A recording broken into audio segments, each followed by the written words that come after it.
नमस्कार मंडळी, मी कार्तिक तुमच्या सगळ्यांचं स्वागत करतो एका नवीन कोऱ्या करकरीत व्हिडिओमध्ये. तर विषय खूप इंटरेस्टिंग आहे. ईस्ट इंडिया कंपनी आपल्या सगळ्यांनाच माहिती आहे, पण त्या ईस्ट इंडिया कंपनीचा सध्याचा जो मालक आहे तो भारतीय आहे. हो, ज्या कंपनीने आपल्या पूर्ण भारतावर राज्य केलं, फोडावर राज्य करा या नीतीचा अवलंब करून आपल्याच भारतीयांना, राजे महाराजांना फोडून दुसऱ्यांच्या विरोधात भडकवून ज्यांनी राज्य आपल्या हातात घेतलं, आणि ज्या कंपनीने आपल्या कधी काळी आपले आजी आजोबा म्हणायचे की भारत ही सोने की चिडिया, म्हणजे सोन्याचा धूर निघतो इथनं, तर ह्या भारत देशाला ज्या कंपनीने कंगाल करून सोडलं त्या ईस्ट इंडिया कंपनीचा मालक हा भारतीय आहे. वाटलं ना अभिमानाची गोष्ट? चला तर मग पुढे स्टोरी कंटिन्यू करूया.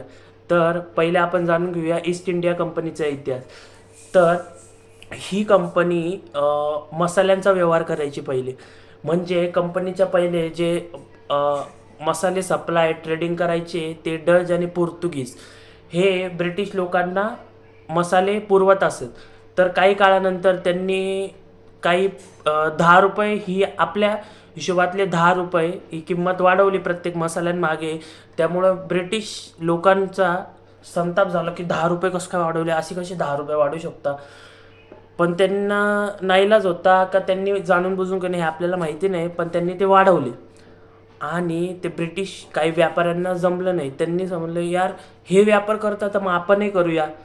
मग त्यांनी 24 व्यापाऱ्यांनी मिळून ही ईस्ट इंडिया कंपनी 1599 साली चालू केली.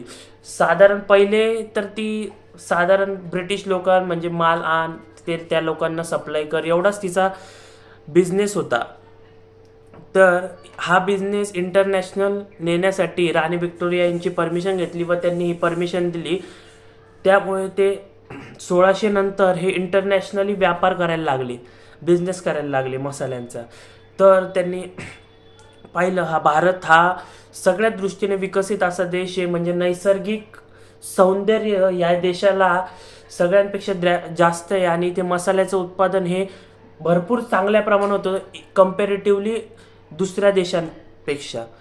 तर त्यांनी 1608 साली सुरत येथे कंपनीची स्थापना केली आणि तिथेच त्यांनी व्यापार चालू केला. त्यांनी हळूहळू व्यापार करण्याच्या दृष्टिकोनातून आले व तिथे वर्चस्व निर्माण केले, आणि 1857पर्यंत त्यांनी आपलं पूर्ण साम्राज्य हे सर्व पूर्ण भारतात पसरवलं. हे आपल्या भारतीय लोकांना लक्षात आल्यानंतर काही क्रांतिकारकांनी सशस्त्र उठाव केला आणि ब्रिटिश सरकारला नाईलाजाने ईस्ट इंडिया कंपनी ही बरखास्त करून ब्रिटिश राजवट आणावी लागली.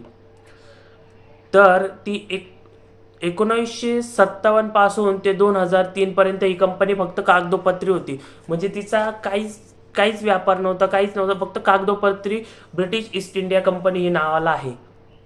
तर तो सगळे जे 120 का 150 भागीदार होते त्यांना असं ते तर त्यांचे वारसदारांना वाटलं की आता या कंपनी विकली पाहिजे किंवा याचा बिझनेस चालू केला पाहिजे. तर 2003 नंतर त्यांनी हे कंपनीचे शेअर मार्केटमध्ये आणले. तर आपल्या इथले खूप मोठे मोठे उद्योगपती आनंद महिंद्रा आणि संजीव मेहता म्हणून त्यांनी या कंपनीचा स्टेक विकत घेतला. पण आनंद महिंद्रांपेक्षा संजीव मेहता यांना या कंपनीत इंटरेस्ट वाटला व त्यांनी 2003 ते 2005 पर्यंत बहुतांश शेअर्स म्हणजे भागीदारी घेऊन टाकली आणि हे कंपनीचे मालक झाले.